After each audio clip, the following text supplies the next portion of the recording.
right, on this one, we have an x to the fourth.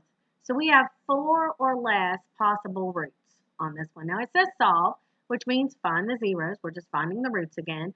So the first thing we want to do is list all the factors of 24. We got to figure out what are our possible roots.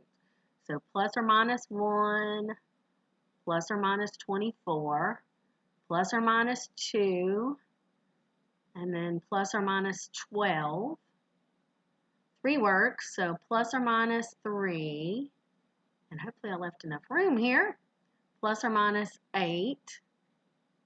In between 3 and 8 would be 4 and 6. So we also have plus or minus 4 and plus or minus 6. Sorry, I about ran out of room. Now the first one is just plus or minus 1. So if we put plus or minus 1 on bottom of all those, it doesn't change anything. 1 over 1 is 1, 2 over 1 is 2. So let's try and write that a little bit neater. So here's all our possibles. Plus or minus 1, plus or minus 2, plus or minus 3, plus or minus 4, plus or minus 6, plus or minus 8, plus or minus 12, and plus or minus 24. That's a lot of numbers to try. Oops, I said 24 and wrote 12. Let me fix that real quick. That's a lot of numbers to try. Okay, and on this one, if you do Descartes' rule of signs, you end up with 2 or 0 positives, 2 or 0 negatives. So it really doesn't give you any hints. So basically, you just have to keep trying until you find one that works. Now, in an effort to save a little time, I'm going to cheat, and I know that 2 works, so we're going to try 2. This would be 1x to the fourth. Now look, you guys, there's no x cubed, so I have to put 0x cubed, negative 6x squared, negative 8x, and positive 24. So see how it goes? 4, 3, 2, 1, none. Okay, so we're going to drop down that 2.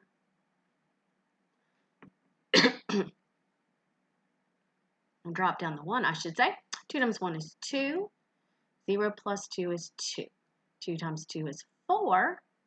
Negative 6 plus 4 is negative 2. 2 times negative 2 is negative 4.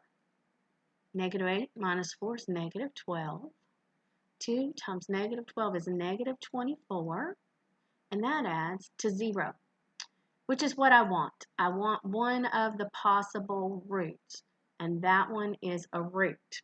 So now, this, if we start out x to the fourth, this would be x cubed.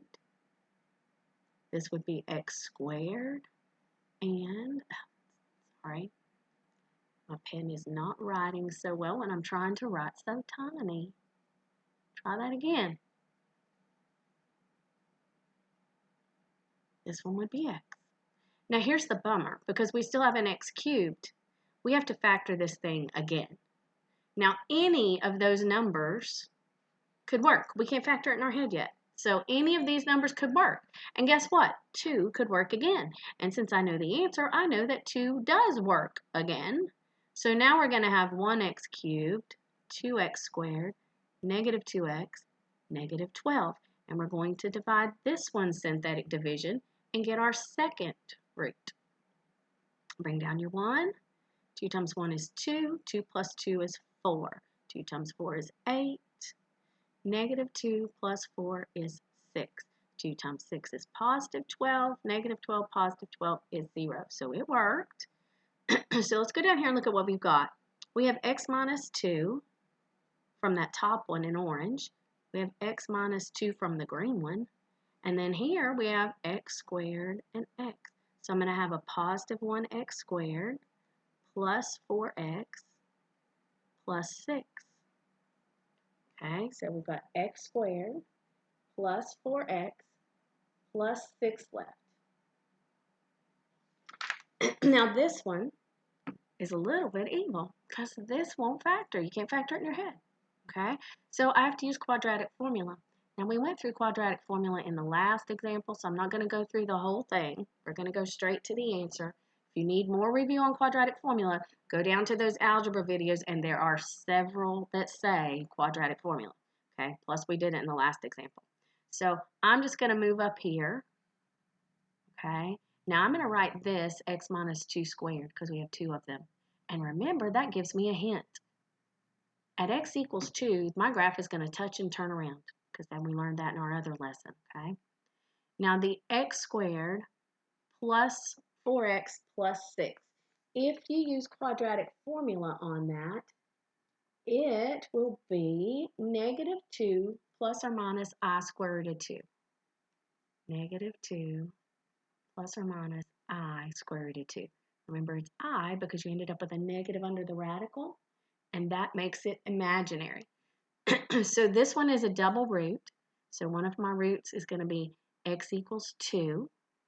When you set that equal to 0, add 2, you get x equals 2.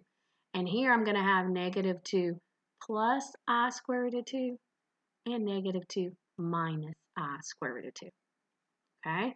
Now those are imaginary roots, and this one is a real root.